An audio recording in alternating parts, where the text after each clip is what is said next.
tumitindi pa ang hardcourt action sa nalalapit na pagtatapos ng eliminations ng UNTV Cup Executive Face-Off 2025.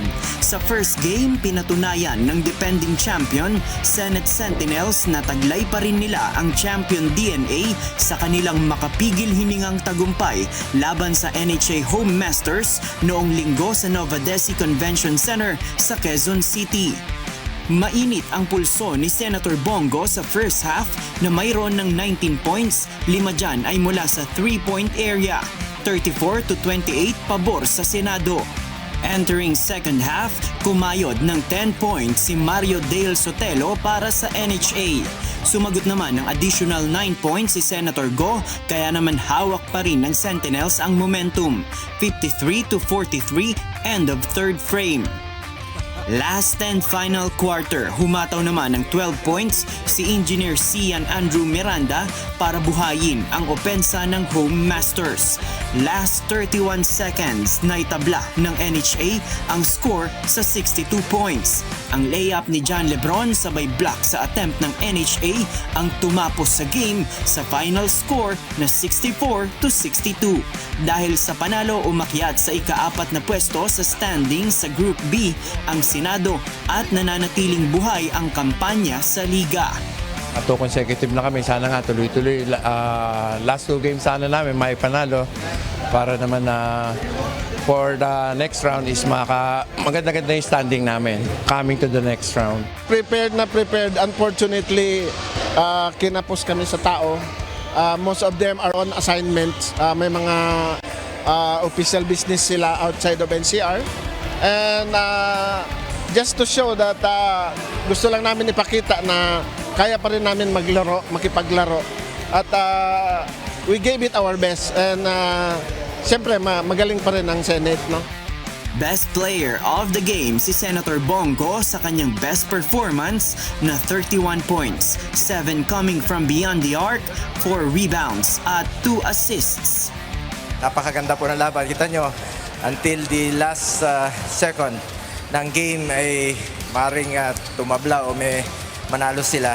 Ako naman po, second straight win na po namin ito. Nakakatuwa po na we are now back on track.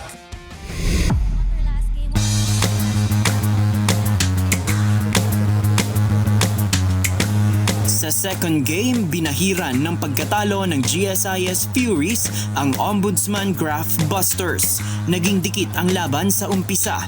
Nagtabla pa sa all 27 points ang laban, 2 minutes and 20 seconds remaining ng second quarter. Matapos nito, hindi na hinayaan ng GSIS Furies na makahabol pa ang undefeated na Ombudsman Graph Busters sa third quarter at fourth quarter, kung saan mas naging epektibo ang kanilang opensa hanggang sa pagputok ng buzzer sa last quarter. Nagtapos ang score sa 3 puntos na kalamangan ng GSIS Furies, 62-59 kontra Ombudsman Graph Busters. Gayunman, nananatili pa rin sa top spot ng Group B ang Ombudsman habang pangalawa ang GSIS Furies. Hands up ako sa team, sa mga players ko, sa mga boss. Kasi yung pagkatalo namin sa Senate, talagang sa practice namin, bumawi kami doon. Mas nakumpleto kami, tapos yung mga lapses namin, tinignan namin yon. So sabi ko na lang, back to zero tayo, tapos mas maganda manalo kami sa Ombudsman kasi wala rin silang talo. It was a good game. Marami kami ng learnings dito sa game na to. So I hope the next round, madala namin makapag-adjust kami ng maigi kasi ibang level na rin yung kalaro namin sa kabila. No? So, kaya sabi ko kanina, ganun talaga, hindi lahat panalo. Best player of the game si Tristan Hernandez na nagtala ng 16 points, 1 rebound, 4 assists at 2 steals.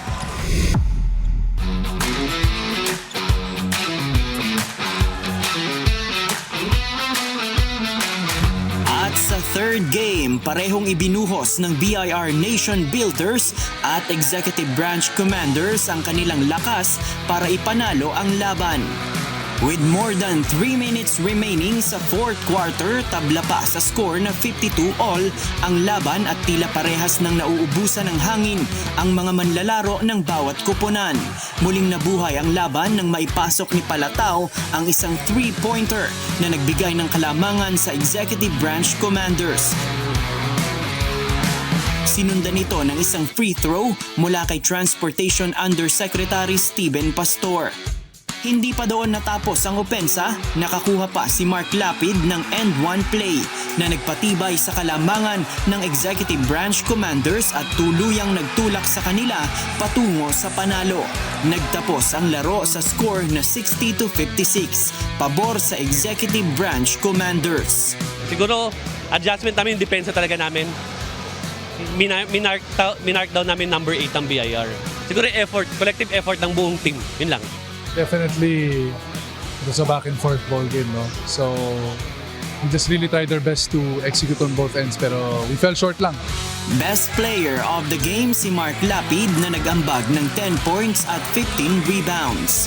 Abangan naman ang susunod na schedule ng game sa August 13 sa Paco Arena sa Maynila. Magtuto sa Game 1 ang Agriculture Kadiwa Warriors kontra sa GSIS Furies. Sisikapin naman ng PhilHealth Health Insurers na kunin ang unang panalo kontra sa Judiciary Magis sa Game 2.